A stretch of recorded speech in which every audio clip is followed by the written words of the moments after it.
منہ شہی کہتے ہیں کوئی چیز پانی میں کوئی چیز. یہ کس کی طرف اشارہ ہے؟ قصے کی طرف. وہ ان کے ہاں یہ رائے ہے. لیکن اس سے زیادہ قوی رائے یہ ہے کہ اس کا معنی ہیبرو نہیں ہے، عبرانی نہیں ہے. اس کا اصل معنی کہاں سے آ رہا ہے اس لفظ کا؟ مصری زبان سے. مسئلہ یہ تھا کہ مصری زبان قرآن کے آنے تک مصری زبان کو مرے ہوئے 3 سے 4 ہزار سال ہو چکے تھے. کوئی بھی مصری زبان استعمال نہیں کر رہا تھا. It's a dead language. ان کے روئنز ہو چکے ہیں، ان کی زبان باقی نہیں رہی. کسی کو نہیں معلوم کہ یہ لفظ ہوتا بھی تھا تو کس کو کیا پتا کیا اس کا معنی ہوگا، کیونکہ وہ زبان تو گئی، ختم ہو گئی. اچھا، پھر 1800s میں یورپینز کو ایک شوق ہوا کہ وہ قدیم مصر کی تاریخ کو سمجھنے کی کوشش کریں. انہوں نے پوری باقاعدہ تحقیق کے ڈپارٹمنٹس بنائے. جرمنز نے شروع کی، سوئس نے شروع کی، برٹش نے شروع کی. ان کے پورے یونیورسٹیز میں ڈپارٹمنٹس بنے لیٹ 1800s کے اندر. ان کا نام تھا department of Egyptology. The study of Egypt. تو وہاں سے یہ پوری ٹیمز لے کر جاتے تھے ایکسکیویشنز کی ایجپٹ میں. وہاں کھدائیاں کرتے تھے، آرکیولوجیکل ڈگز وغیرہ کرتے تھے، ریسرچ کرتے تھے کہ ان کی زبان کیسے تھی. یہ جو امیجز ہوتے ہیں، ان کی تصویریں بنی ہوتی ہیں ان کی دیواروں پر، دا ہیروگلفکس، ان کو کیسے پڑھا جائے، ان کے آرکیٹیکچر کو کیسے سمجھا جائے، ان کی حکومت کی کیا تاریخ تھی. وہ ساری تاریخ انہوں نے کمپائل کرنی شروع کی.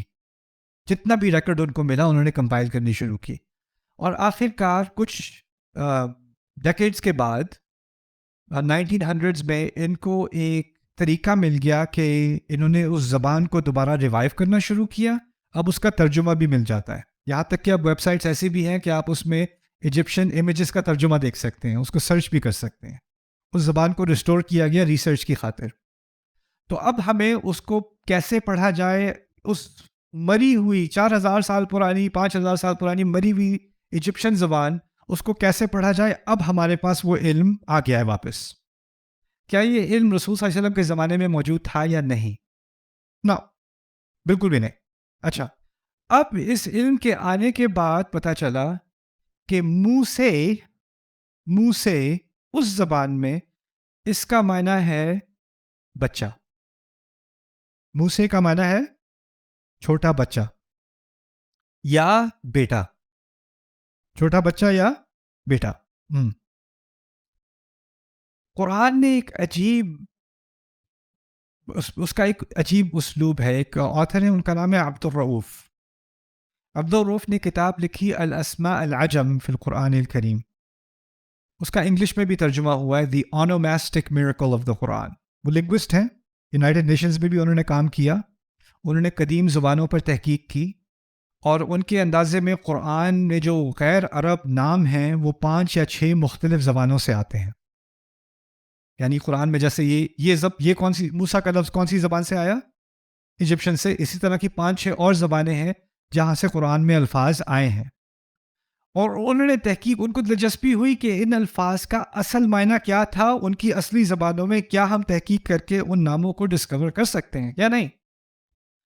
تو جب انہوں نے ان کے نام ڈسکور کیے تو ان کو ایک عجیب اکتشاف ہوا قرآن کے بارے میں کہ قرآن نے کچھ آیات میں جو نام ہے نا اس کا ترجمہ بھی کر دیا، اس اصلی زبان کا جس کا کسی کو علم نہیں تھا، لیکن آیت میں ترجمے کا ذکر کر دیا اسی کے کانٹیکس میں. جیسے موسیٰ کا کیا نام بتایا میں نے آپ کو؟ چھوٹا بچہ. موسیٰ کے بارے میں فرعون کہتا ہے الم نربک فینا ولیدا، کیا ہم نے تمہیں چھوٹے بچے کی طرح یہاں تربیت نہیں کی؟ ولید کا لفظ ہوگا چھوٹے بچے کے لیے، اور موسیٰ کا معنی کیا ہے؟ چھوٹا بچہ. تو اگر اس کی ریکارڈنگ ہمیں مل جاتی، اگر اس زمانے میں ویڈیو کیمرہ ہوتا اور کوئی ریکارڈنگ بنا رہا ہوتا فرعون کی جب وہ یہ تبصرہ کر رہا ہوتا، تو اس کے منہ سے نکلا ہوتا کیا ہم نے تجھے یہاں پر موسیٰ بنا کے نہیں تیری تربیت کی تھی؟ تو ہمارے ہاں موسیٰ نہیں تھا، یعنی ہمارے ہاں کیا نہیں تھا؟ چھوٹا بچہ. اور یہ صرف ایک چھوٹی سی مثال ہے، لیکن تھوڑا سا آگے چلتے ہیں، شاید اس کی کوئی اور مثال بھی ہو. زکریا علیہ السلام کا نام یہ ڈیفینیٹلی عبرانی زبان کا ہے، ہیبرو کا ہے. زکریا بائبل میں زکریا. زکریا کے اصل میں لفظ میں دو لفظ ہیں، زکر اینڈ یا، اور ای ہیبرو زبان میں خدا کے لیے استعمال ہوتا ہے، ای اور عی. جس طرح اسماعیل، ابراہیم، جو ای آتا ہے نا، اس میں کئی مرتبہ الفاظ کے معنی ہوتے ہیں خدا. زکریا، اور by the way ایلوہیم is similar، ایلوہیم. anyway زکریا کے سے مراد ہے، ذکر کا لفظ استعمال کرتے ہیں ہیبرو میں یاد رکھنے کے لیے. زکریا کا معنی تھا خدا کو یاد رکھنے والا، خدا کو یاد رکھنے والا زکریا.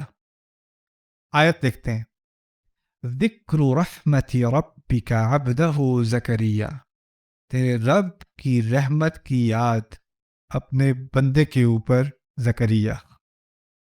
ذکر اپنے رب کا، نام کیا ہے ان کا جس نے اپنے رب کا ذکر کیا، جس نے اللہ کا ذکر کیا.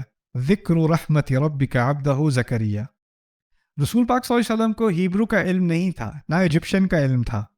یہ فورن الفاظ ہیں. آپ اس زمانے میں کسی عربی سے پوچھتے زکریا کا کیا مطلب ہے، وہ کہتا مجھے تو نہیں معلوم، یہ ہماری زبان سے نہیں ہے. اسماعیل کون ہے، کن کے بیٹے ہیں؟ ابراہیم علیہ السلام. بائبل میں ایک بڑے مزے کی کہانی ملتی ہے ابراہیم علیہ السلام کے بارے میں. ان کی اولاد ہوتی ہے تو خوشی کے مارے وہ، کیونکہ انہوں نے اولاد کی دعا کی تھی، تو خوشی کے مارے وہ کہتے ہیں جب پیدا ہوتے ہیں اسماعیل، یشمعیل، کیونکہ ہیبرو میں کہتے ہیں اشمعیل یا یشمعیل اور یشمعیل. یشمع اور ایل دو الگ الگ لفظ. ایل سے مراد اللہ. یشمع اصل میں جس طرح عربی میں یسمعو ہے نا، یسمعو، اس طرح ہیبرو میں ہے یشمع. یسمعو کسی کو پتہ ہے کیا معنی ہے یسمعو کا؟ سنتا ہے. یسمع اللہ، اس طرح ہم رکوع میں کہتے ہیں نا سمیع اللہ لمن حمیدہ. یشمعیل ابراہیم نے بائبل کے قصے میں ابراہیم علیہ السلام جب اسماعیل علیہ السلام کی پیدائش ہوتی ہے تو خوشی کے مارے کہتے ہیں اللہ سنتا ہے، اشمعیل اللہ سنتا ہے. تو وہی نام پڑ گیا اولاد کا، اللہ تعالیٰ سنتا ہے.